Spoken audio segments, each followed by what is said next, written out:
Have you felt confused when you had to decide between multiple choices or options? Didn't know what to do next? Or didn't feel that it was the right choice? Today, I'll talk to you about how to have clarity when making a decision. Hi and welcome to Clarity with Jadivan. Thank you so much for watching us today. Please like, share, and subscribe.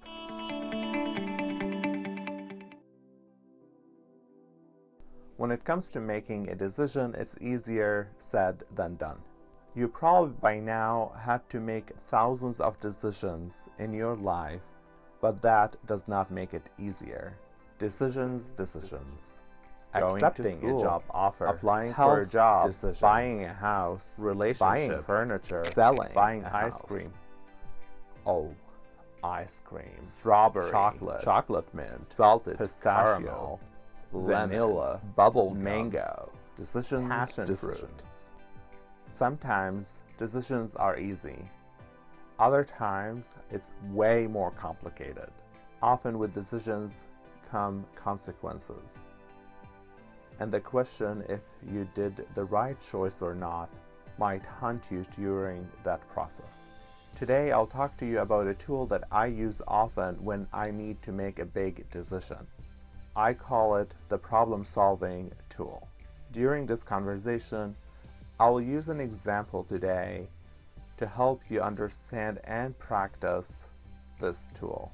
I encourage you while using this skill and tool of problem solving to write it down. This way it helps you process your thoughts. Instead of having them in your mind, you can see them visually. Start with writing down the problem. In my example, I got different job offers and I have to decide on one offer. Secondly, write down the goal. What is it that you need to achieve by the end of this process? In my example, I need to be employed by the end of the month. Now, draw 3 columns with titles: solutions or options, pros or positives, cons or negatives. Now, write down under the solutions or options the options that you have to decide between. I encourage you to write each option on one whole page. This way you can have more space to process and reflect. As you're writing down your options, reflect on the pros and cons of each option. Look at my example here. I put 2 options, job A and job B. Under job A, I put the pros as the following: medical benefits at hire, commute 30 minutes, have a small office space, I have a team to work with, closer to home, and therefore I will have more time with my children. As cons, I put it pays $40,000 a year. It will take me about 4 years to save up to put a down payment for a house. Retirement benefit starts after 2 years. My supervisor is a previous coworker at a previous job. For job B, under pros I put it pays $60,000 a year. I'll have more money to save up and put as a down payment for a house in 2 years. The retirement benefit starts in 6 months. After hire, I will supervise other people. Under cons, medical benefits are after 2 months of hire. Commute is 60 minutes, and I would have a small cubicle workspace. Now that you have written down the solutions, pros, and cons of each solution or option, take a moment and reflect on it. I would encourage you to use a score from 1 to 10. of how important to you each component. 1, not important at all. 10, extremely important. Let's look at my example.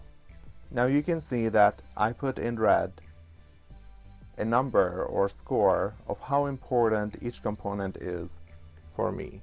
You could also see that I did sum them up. For option A, the pros total was 38 and the cons were 26.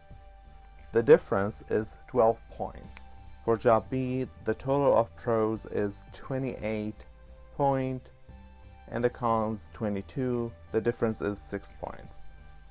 Now you could see that the numbers help a little bit more in figuring out what is more important to you and which decision to make. Obviously, in my example, job A got more points, therefore I'm going to go with job A. On the next page, write down what are the steps that you need to take in order to achieve that goal and achieve that option. Reflect on what are the barriers, internally or externally, that could achieve that option or taking that option. In my case, you would look at all the cons in that option. Looking at my cons of my option, I could see that paying $40,000 is one of the cons.